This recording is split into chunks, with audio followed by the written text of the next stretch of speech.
Hola y bienvenidos al canal, mi nombre es Alejandro y hoy os voy a hablar sobre Dye & Durham. Dye & Durham es una empresa que se dedica a ofrecer servicios en la nube a empresas del sector legal e inmobiliario y que he visto que mucha de la comunidad de Twitter pues la menciona o la tiene en cartera. Esta empresa realmente pues es la gran esperanza de muchos inversores y yo, lejos de dar una tesis de inversión, lo que voy a hacer va a ser explicar un poco los estados financieros, pues como hemos ido haciendo a lo largo de este tiempo en los vídeos del canal. Lo vamos a plantear desde el punto de vista de la gestión y de la contabilidad, pues vamos a analizar los estados financieros y vamos a sacar unas conclusiones muy interesantes. La empresa cotiza a unos 36,5 dólares canadienses la acción, hoy ha subido un 4% aproximadamente, lo cual los accionistas deben de estar bastante contentos, pese a que las últimas sesiones no han sido muy positivas y lleva una mala racha, como veremos a continuación en la gráfica. Por lo pronto podemos decir que la compañía capitaliza unos 2.400 millones de dólares canadienses y hay proyectadas unas ventas de 507 millones en 2022, siendo en 2023 unos 639, o sea, es una empresa con una expectativa de crecimiento bastante elevada y vemos que también tiene deuda neta, lo cual vamos a valorar en el balance y situación que vamos a analizar a continuación. Esta empresa es muy interesante porque, como muchas otras, pues se dedica a crecer mayormente a base de adquisiciones, ¿no? También crece de forma orgánica, es decir, a través de sus ventas, de crecimiento de negocio, pero la fase en la que se encuentra ahora se está dedicando a comprar empresas que ellos creen estratégicas y que les van a garantizar un crecimiento a largo plazo. La idea de esta compañía es comprar acciones de otras compañías o empresas privadas, a modo que gracias a la generación de efectivo de estas mismas se pueda ir pagando la deuda con la que se ha comprado esta empresa. Por lo tanto, ellos creen que van a ir haciendo una bola de nieve y van a garantizar un crecimiento sostenible mediante estas compras. ¿Y por qué comento esto? Pues porque la empresa Dye & Durham ha anunciado que quiere comprar Link por 3,2 billones, es decir, una capitalización mucho más elevada de lo que ahora mismo vale la empresa, con lo cual hay que ver cómo se va a realizar esta compra y estudiarla con detenimiento. Bien, Dye & Durham, desde que salió a bolsa, pues ha vivido varias fases, unas de euforia en la cual el precio pues ha crecido con mucha fuerza, ha subido con mucha fuerza y luego ha consolidado. Después ha vuelto a crecer y ahora está en una fase lateral consolidando pues un poquito pues estas subidas que ha tenido con tanta fuerza. Yo veo pues que imagino que el que quiera o crea en la tesis de inversión ahora es un buen momento para comprar. Bien, pues ya estamos en la cuenta de resultados de Dye & Durham presentada a 30 de junio del 2021. Lo primero a valorar es el gran aumento de las ventas. Vemos que las ventas han aumentado un 318%, pero hay que tener en cuenta lo siguiente. La empresa ha adquirido otra empresa nada más salir a cotizar a bolsa. Con el dinero que ha conseguido se ha financiado y ha comprado otra empresa, y esto es el resultado de la consolidación, es decir, la empresa antigua más la empresa nueva se han juntado y han conformado esta PIG conjunta. Por lo tanto, vamos a ver grandes variaciones. De hecho, también lo vemos en los gastos, vemos cómo estos se incrementan considerablemente, pero hay que tener en consideración que es muy posible pues que estos se vayan ajustando a medida que la compañía va reorganizándose y va consolidando. Por otro lado, vemos la compensación por acciones a empleados, pues seguramente a la dirección también se ha disparado. Un detalle importante que vamos a valorar es el gran coste financiero que tiene la compañía. Ya sabemos que la empresa tiene deuda, pero vamos a valorar luego si esto es razonable o no en función de la deuda que tenga la compañía. Lo primero que podemos decir es que los gastos financieros conforman un 27,4% respecto a las ventas totales y es un gasto realmente bastante elevado. También podemos decir que las amortizaciones y depreciaciones de los activos conforman un 24% sobre ventas y es un dato por ciento bastante elevado.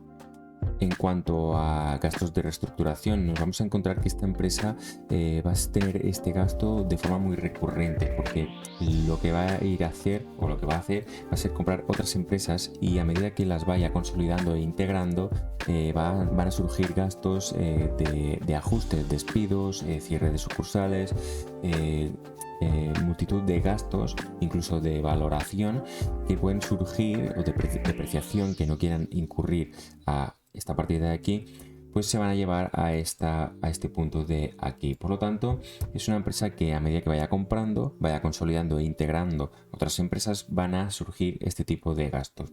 Lo lógico es que cuando ya se haya llevado a cabo toda esta integración, este gasto de aquí vaya reduciéndose o incluso desaparecer. Finalmente vemos que la empresa pierde unos 40,8 millones de dólares canadienses y pese al aumento de las ventas, la empresa sigue perdiendo dinero, pero ya vamos a ver a continuación el estado de flujos de efectivo, pues que tiene un dato muy interesante. Bien, ya estamos en el estado de flujos de efectivo y lo primero que vamos a ver es que pese a que la empresa ha perdido 40,8 millones de dólares, ha conseguido generar unos 79 millones fruto de sus actividades, de los cuales pues ha pedido o se ha financiado con 1.138 millones, nada más y nada menos, y ha invertido unos 790 millones, lo que cual el balance final son 429 millones de dólares canadienses positivos. Antes de continuar, quisiera hacer el siguiente comentario, que quiero que os fijéis en el dividendo pagado de 42 millones el año anterior. Este detalle de aquí es interesante porque tengamos en cuenta que la empresa solo generó 33 millones y realmente perdió 11 millones, con lo cual esta partida de aquí sale restando en patrimonio neto y además el dividendo va a restar en el patrimonio neto.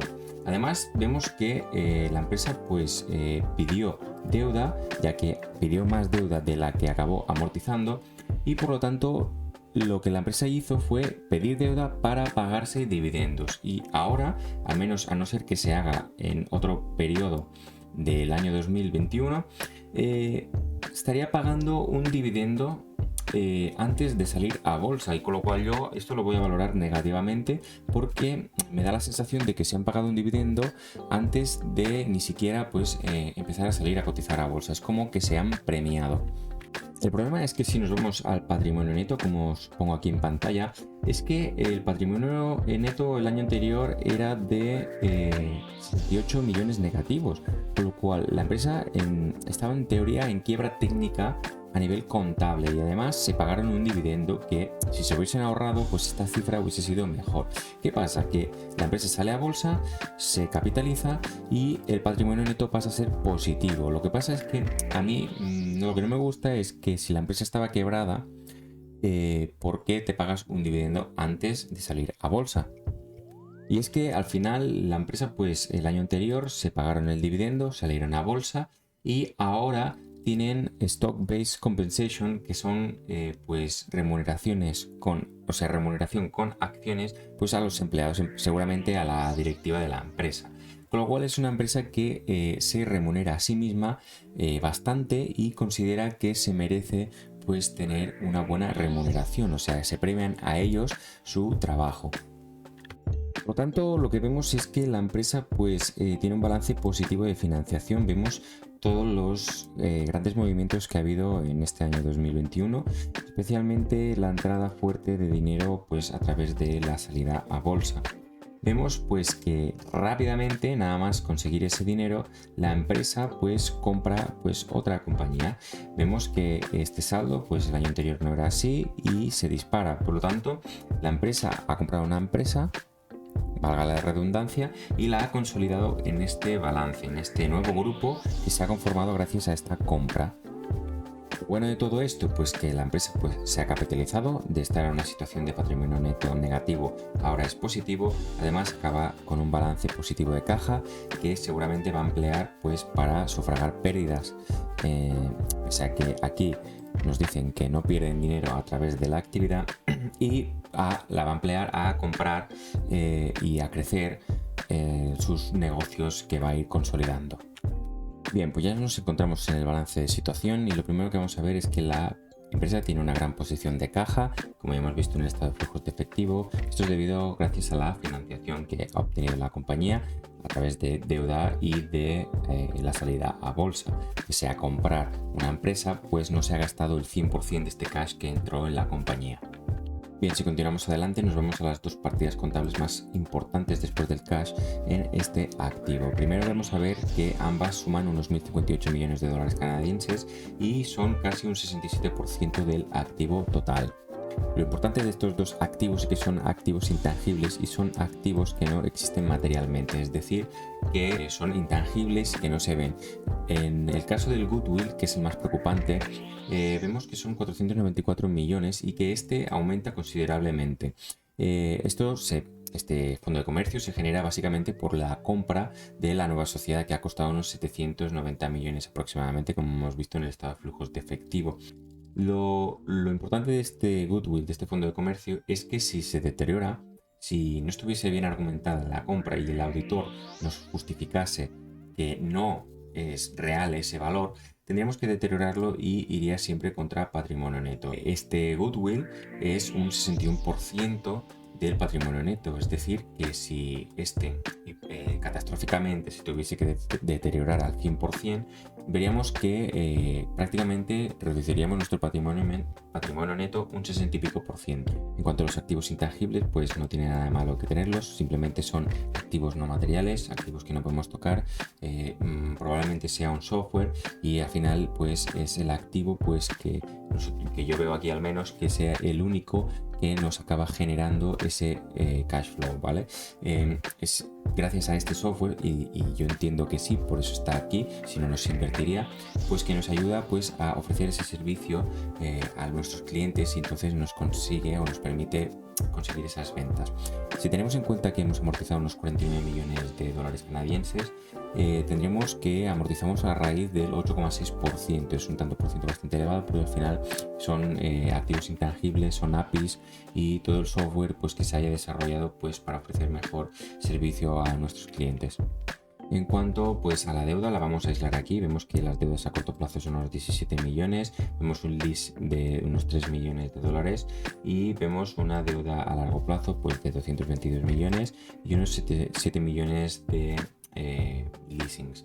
Además vemos esta deuda convertible de unos 350 millones que luego vamos a comentar.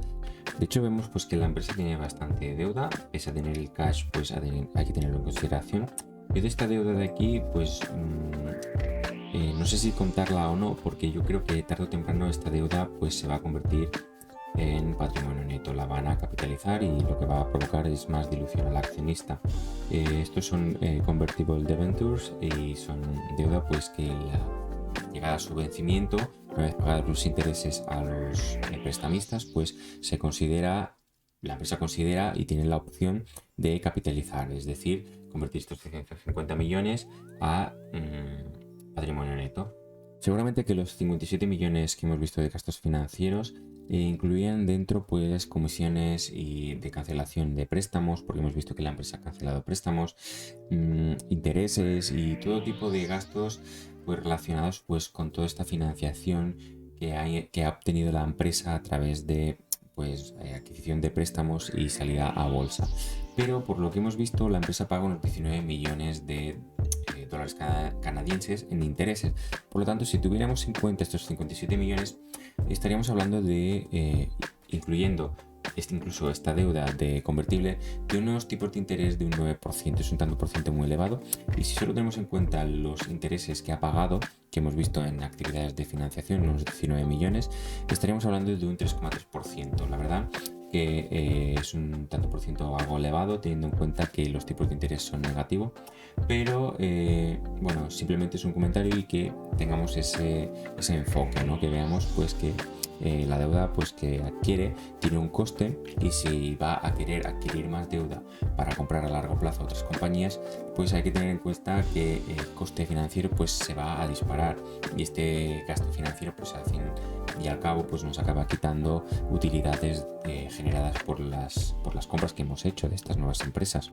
Finalmente vamos a ver el patrimonio neto. Vemos que gracias a la salida a bolsa pues la empresa se ha capitalizado, de hecho tenía un patrimonio neto negativo y vemos que la empresa pues tiene un déficit de pérdidas, es decir, la empresa ha ido perdiendo dinero a lo largo de los periodos. Vemos que estos 40 millones pues acaban siendo bastante significativos. Veamos que en los periodos anteriores solo había perdido 75 y 40 millones ahora pues son un gran tanto por ciento respecto a años anteriores. Claro que la empresa va a grandes dimensiones, va comprando nuevas empresas y pues se está haciendo pues una empresa cada vez más grande.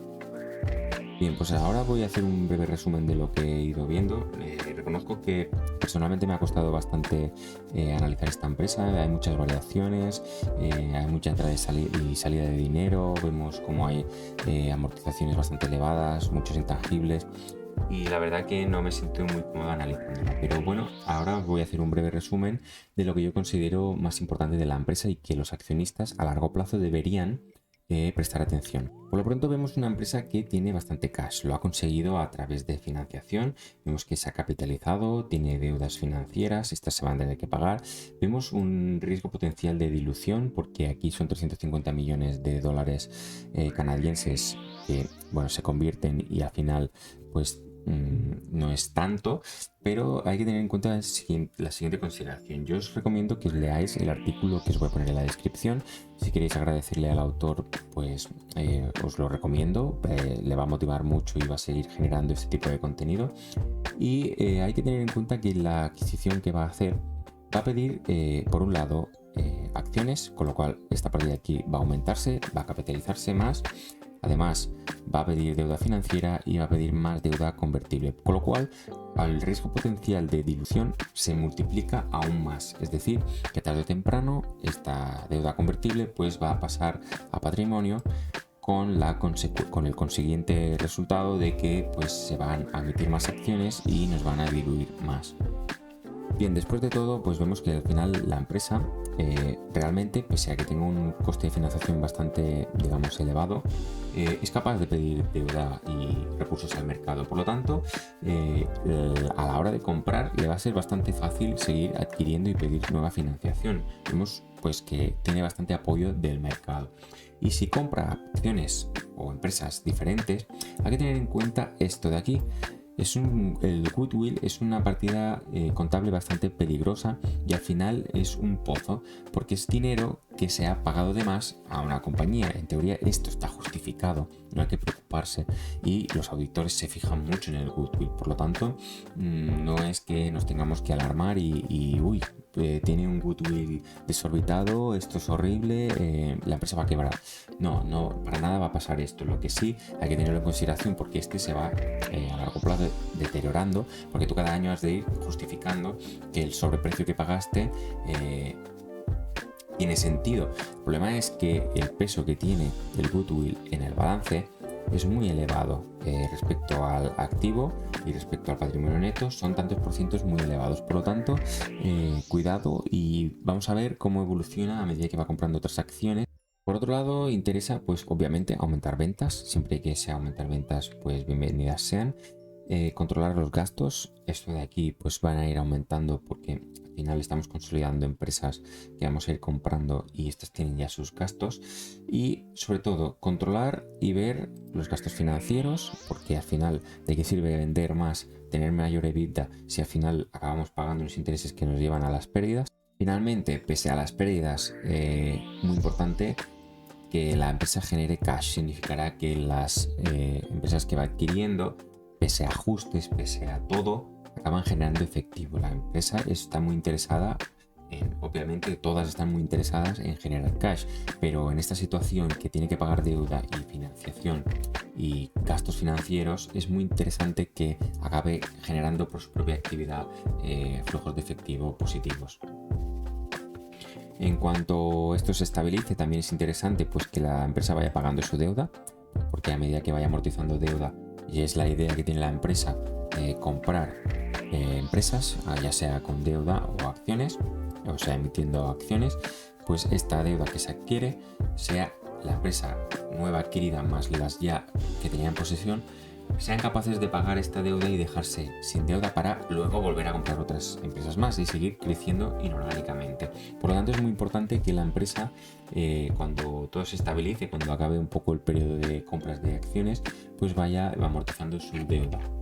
En cuanto a la inversión, vemos que la mayor parte de la inversión se hace comprando otras acciones, otras empresas, y que esta lo ha hecho mediante adquiriendo capital, es decir, ampliando capital y pidiendo dinero a los accionistas. Esto no es malo, mira, realmente si los accionistas apoyan a la empresa y le prestan su dinero y empieza a diluirse, tiene la capacidad de comprar nuevas acciones, pues esto a largo plazo pues va a ser muy positivo, ¿no? Pues si ellos consiguen 700 millones, sí, se diluyen un poco, pero comprando otra empresa y acaban integrándola y generando beneficio y valor al accionista a largo plazo, pues es un poco que la forma de compensar esa dilución. Entonces tampoco la veo descabellada. Sí que es una estrategia algo complicada de seguir porque han de salir todas las cosas bien.